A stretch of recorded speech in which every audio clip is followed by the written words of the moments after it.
Hello everyone, how are you? Welcome all of you on online classes from Adarsh Senior Secondary School.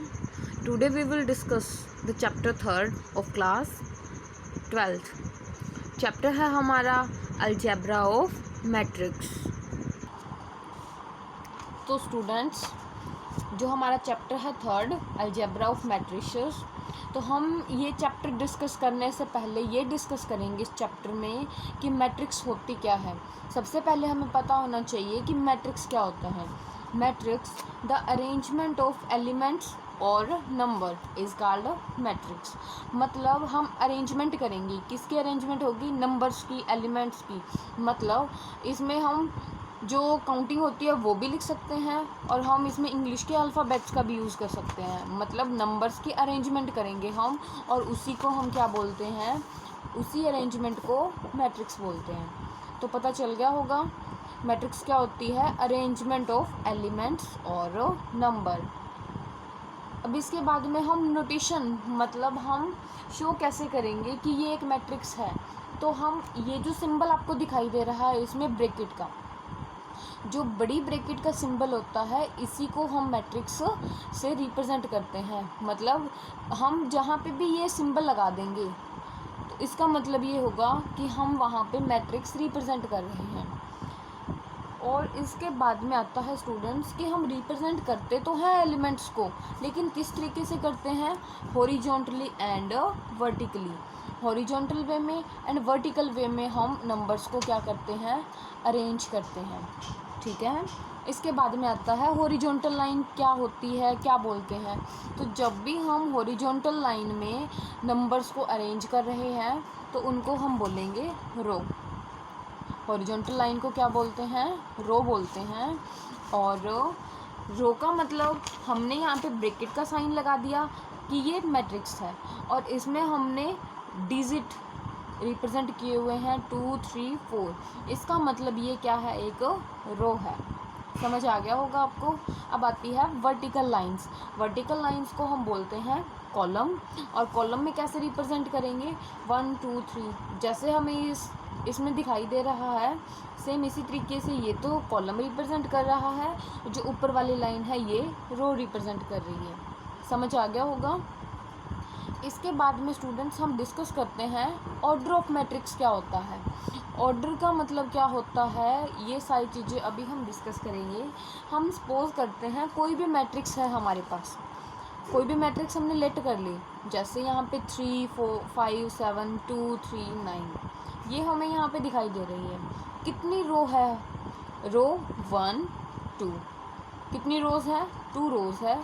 और column कितने हैं students? Column है 1, 2, 3 column है and 2 क्या है? रोज़।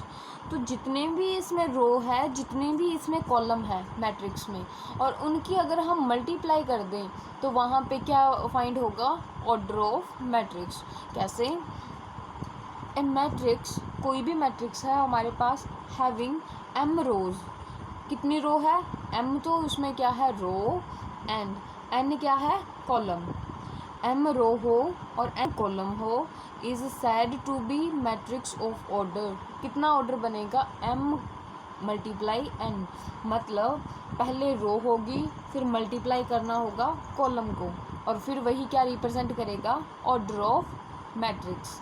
तो इसमें भी स्टूडेंट्स पहले रो रिप्रेजेंट करते हैं, फिर बाद में कॉलम। तो रो कितनी है?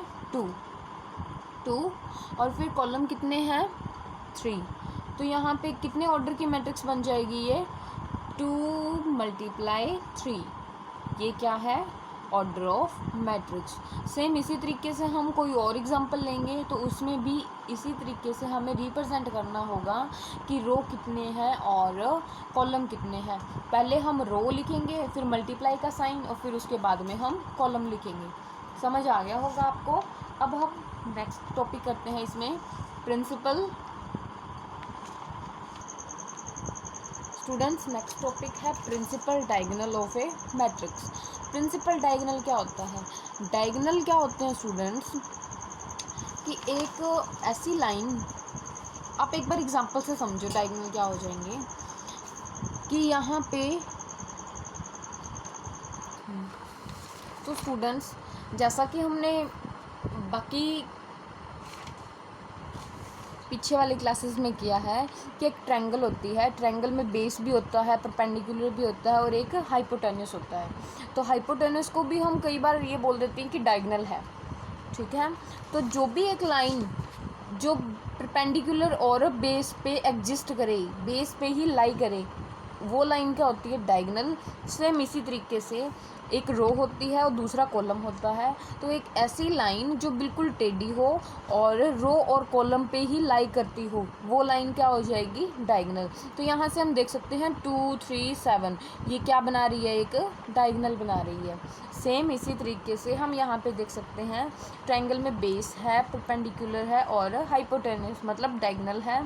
तो अगर कोई और मैट्रिक्स हम लें तो यहाँ पे भी क्या है? रो दिखाई दे रही है, 3 रो है इसमें, कॉलम भी 3 है और रो और कॉलम पे एक लाइन एग्जिस्ट कर रही है, इसी को हम क्या बोलेंगे? डायगोनल।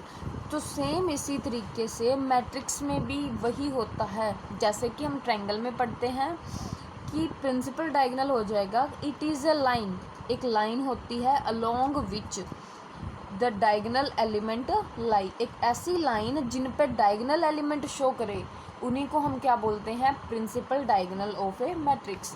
मतलब एक ऐसी लाइन जिस पे डायगोनल एलिमेंट शो हो रहे हैं, ये एक लाइन है, डायगोनल एलिमेंट कौन कौन से हैं? 2 3 7 ये शो हो रहे हैं। तो इसका मतलब क्या हो जाएगा? ये लाइन कैसी है? Principal diagonal of a matrix. तो स्टूडेंट्स, आपको ये आज की जो हमने डिस्कशन की है चैप्टर के बारे में, ये आपको समझ आ गई होगी। तो आज हम इतना ही करते हैं, बाकी टाइप ऑफ मैट्रिक्स हम आगे वाले वीडियो में डिस्कस करेंगे। Thank you.